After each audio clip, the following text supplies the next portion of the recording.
universities. The question is, how are these higher learning institutions prepared to handle the students? And we know our higher learning institutions do have a lot of students. So at this particular moment, we want to take a look at, the sentiments on the ground for students, one from the student and one from staff of Management University of Africa. Let's listen in.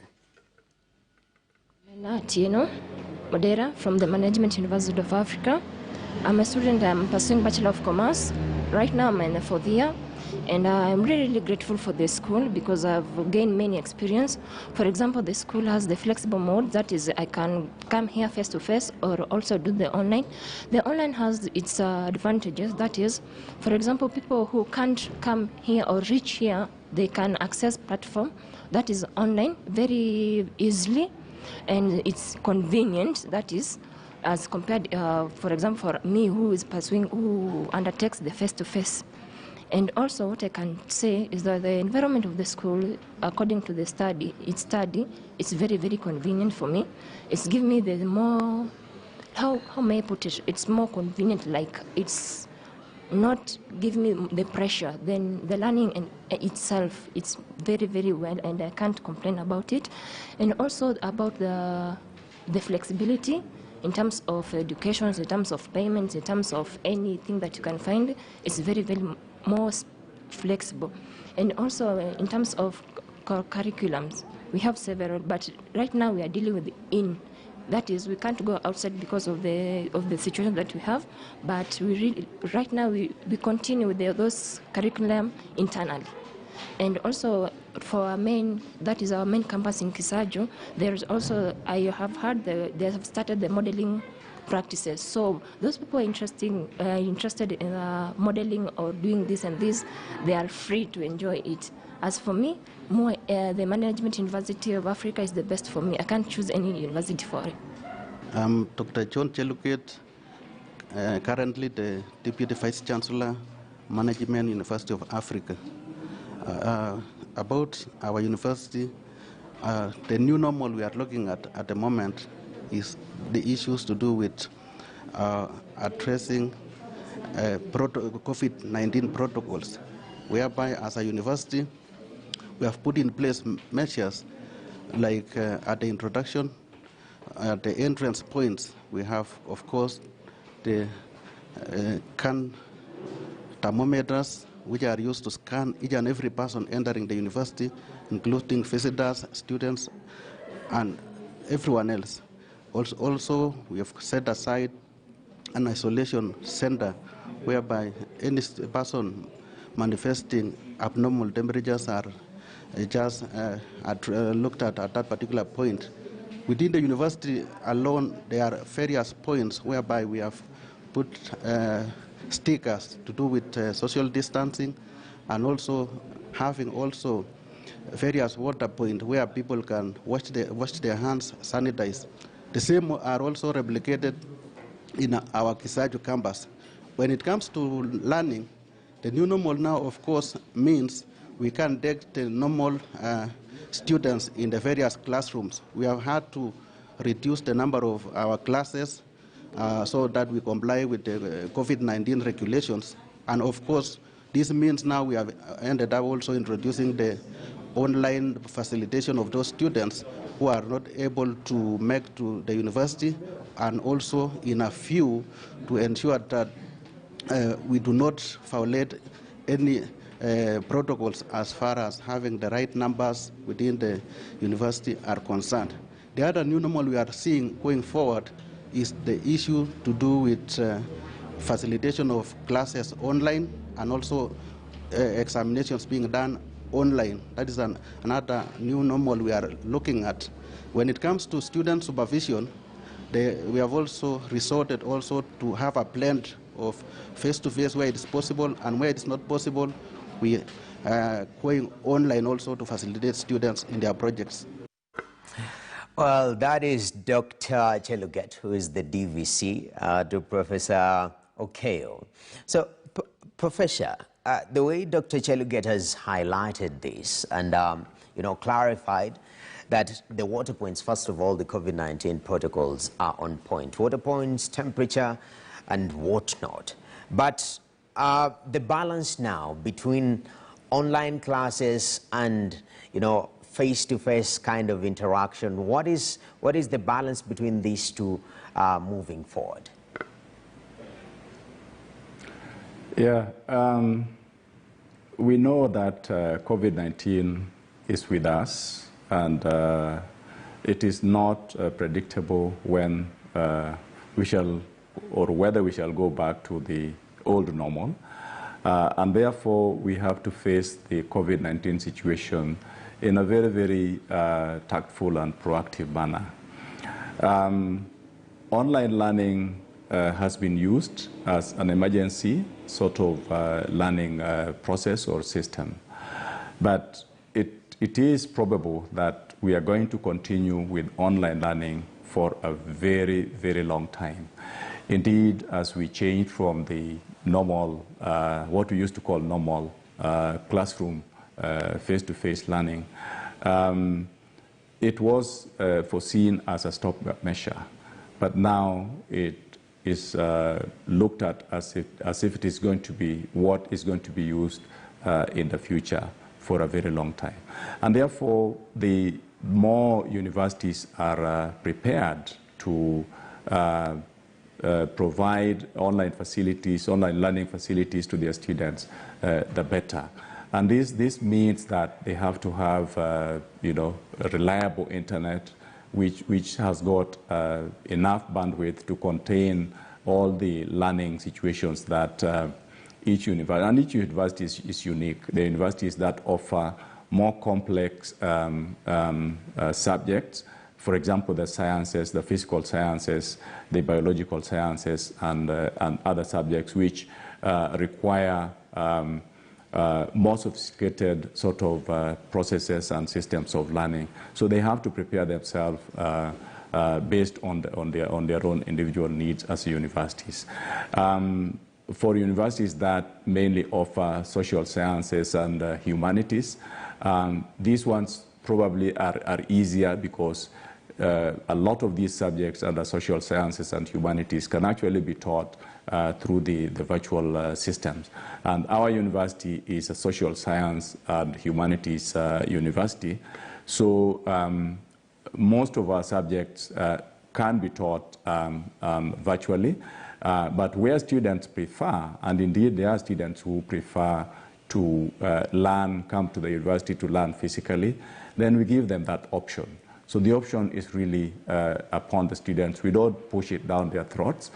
We don't force them to do what we want. We go by what they want, and we offer both online and virtual and face-to-face, physical, on-campus learning and options to our students. Definitely. And Prof, I know you know about Google University. It is one of those universities that support our local and, many other formal learning institutions. For students, they go there to find all sorts of information. In terms of examining and assessing students, rather, whether they have captured what you've taught them or not, especially in the online setting. How do you do that without tarnishing the credibility of the test? Yeah, that's a very tricky area because examination usually is meant to be as of high integrity as possible. And if the process is not carefully monitored, then the integrity of the exams may be compromised. And what we have done as a university is, and we did this within the first semester, second semester when the COVID-19 struck, we got into partnership with, there are organizations that offer exam systems which are online, but are programmed and are designed to be able to offer the invigilation just as if it was the physical examination. So we looked for partnerships to help us offer and administer the online examinations, and we engaged them. Some of the facilities that these online examination systems offer is, for example, proctoring. Proctoring is a way of a system monitoring the environment around which the student is doing the examinations to ensure that the system itself, the camera on the computer, takes photographs of the student as they do the examinations, and they also take photographs of the environment. This will tell and reveal whether the student is being assisted externally, or whether the student, him or herself, could be reading a book or referring to certain prohibited material during the examination process.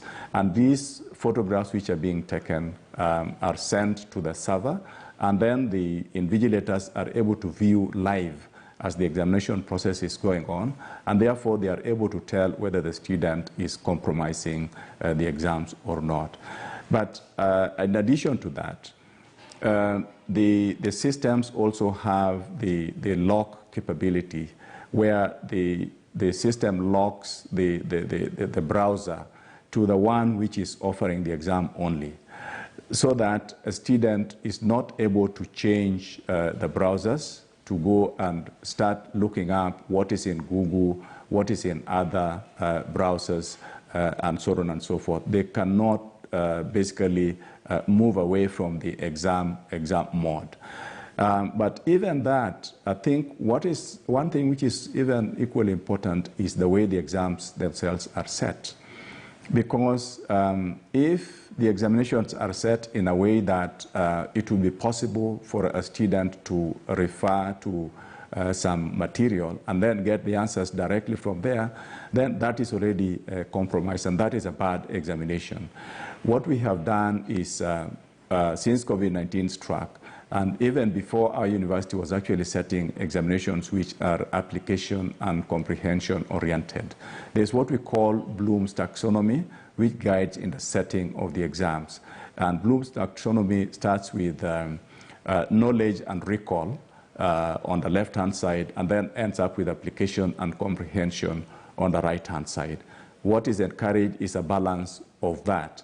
But most of the exams, most of the online exams, or exams meant for doing in the online environment, need necessarily to have more of the right-hand side of the Bloom's taxonomy, so that they are more application-oriented, so that they are more comprehension-oriented, so that even if a student was able to get a book on that particular topic, they cannot get a direct answer from that book. That way, the student is forced to think so that they can provide the answer. And what we did is we trained our lecturers.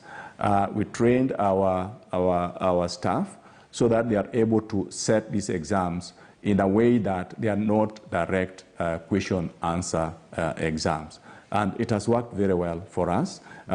We caught a few cheats. For example, when the students don't know that the camera is actually monitoring them, and they happen to even bring in somebody and attempt to type for them, but we catch them and then we punish them.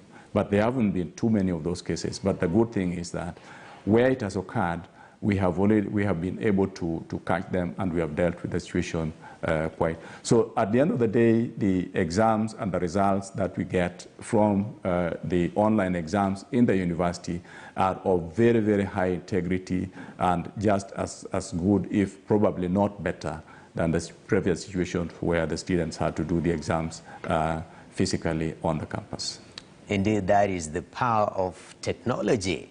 The camera is monitoring whether you're Googling or referring. That is quite powerful, actually.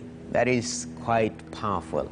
Basically, you're having an invigilator in your private space. And as we close up this conversation, Prof, the discussion in Kenya has always been the disconnect between what higher learning institutions are offering and what the industry is requiring. Now, I understand you've worked in the corporate world, and you can piece these two. So briefly, as COVID-19 disruption, especially in the academic sector, help with the resetting of this particular gap between the learning institution and the corporate world? Thank you very much. Yes, it is indeed true. I had a stint in the corporate world for a while before I moved into the academics. And that is a very good blend of knowledge and a very good blend of experience, which is very useful when handling university and learning and teaching matters in the university. One thing which has been happening, and it should not happen, is that universities have kept their side of the bargain of injecting knowledge into the students without referring or getting to know what the requirements of the industry are. And the industry at the same time have also kept their side and kept apart from the university or from the universities without giving feedback. For example, universities release students into the marketplace, into the industry. Every so often, different universities graduate their students at different times in the year. There isn't much feedback that is coming from the industry back to, in a formal manner. When I talk about feedback, I don't talk about informal feedback which are written in the newspapers and those kind of channels. I'm talking about feedback which maybe an industry has got a system of assessing how their staff who have just been given to them from the universities are performing vis-a-vis their objectives and vis-a-vis their requirements, so that they can use that and feed it back to the respective universities who gave them these students. That way, some corrective measures can be taken. Universities can engage the industry players so that they can talk together on a round table, and the university can be given the requirements of the industry that in this particular area in our industry, this is the kind of information, this is the kind of knowledge that we require. Instead, what you gave us are students who are short in 1, 2, 3, 4, 5 areas. So next time you're reviewing the curriculum, then you can take this into consideration and then review the curriculum so that the next students that you'll be releasing to us would have these skills, additional skills and knowledge that will help us. On the side of the university, we do what we call tracer surveys. Tracer surveys are a way of tracing our students where they have been employed or where they are working, where they have started their own businesses. And we interview them and ask them whether what they learned when they were in the university is helping them, whether it is the knowledge that they're using in their day-to-day work, in their workplaces, or in their businesses. And we get some very interesting results. Mm-hmm. In our university, in fact, just about last week, one of the students came to my office. She had come to the university to clear and pick up some documents after she had graduated. She ended up starting her own business, which is, according to her, starting on very, very well, and is already very, very successful. And she talks about utilizing the knowledge and skills that she learned when she was in this university. So, those are the kind of experiences that we use. But more formally, I would encourage universities to engage in official partnerships with the industry players. Identify organizations, institutions, and which are in the areas where the university offers various programs. That way, they can listen to the requirements of these organizations and then fuse those requirements into their programs as they do develop new programs, as they revise old programs to take care of the contemporary issues that emerge within the marketplace, so that at the end of the day, the programs that are being offered by universities address industries and societal needs. Universities also need to do research in the industry. Research is what brings out what we call new knowledge. Without research, it would be impossible for somebody to know what is likely to happen. But when somebody does research, then it is possible to come up with what is likely to happen based on what has happened. Definitely. So universities need to do active research in the industry, okay, so as to bridge the gap between the industry players and the university. Definitely, there needs to be that bridging of the gap, more intentional effort from the industry towards the higher learning institutions, and similar effort from the higher learning institutions in forms of research and tracing their students, how exactly they have been managing out there with the knowledge that these institutions imparted in them, and to be able now to gauge where we are heading as a country in the end of the day. Thank you very much, Professor Washington Okeyo, who is the Vice Chancellor of Management University of Africa, for that insightful conversation that you've had right here on KTN News Special. And that's where we put a full stop today. Thank you very much for watching. I'm Noah Kipkimbo. Do have yourself a good day.